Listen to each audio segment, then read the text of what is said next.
I come from the eastern part of Uganda, to be specific, Palisa district. When I was growing up, I saw a lot of women who are sole breadwinners.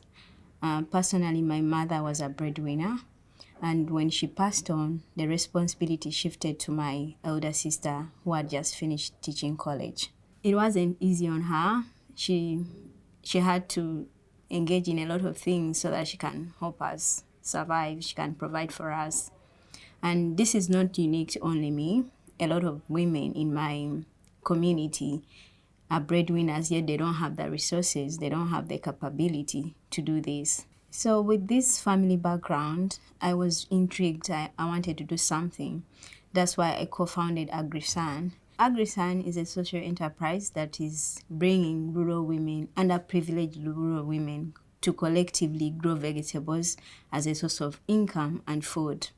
We also look at teaching these rural women and training them on topics like sexual reproductive health, menstrual hygiene, family planning, and saving. There's a lot of women in rural areas who are school dropouts, so they didn't get a chance to learn about certain things. And also these topics like menstrual hygiene, sexual reproductive health, family planning, these are not things that we just talk about as type of our culture. People are afraid to bring up such topics. So you find that even these women they are having daughters, but they can't talk about it with their daughters. They can't talk about menstrual hygiene with their daughters.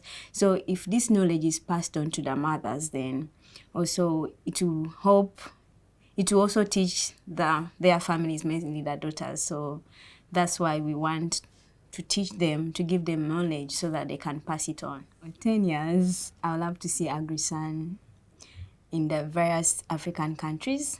2 years from now, I want it.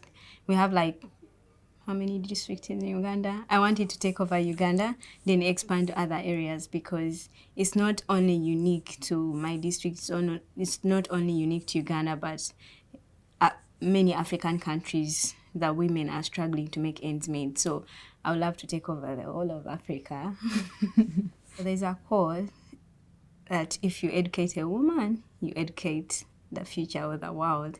So for me, empowering these mothers, it's empowering future generations, because the knowledge we give them is going to be passed on to their families. I'm from a community where you can't talk about things like menstrual hygiene just openly.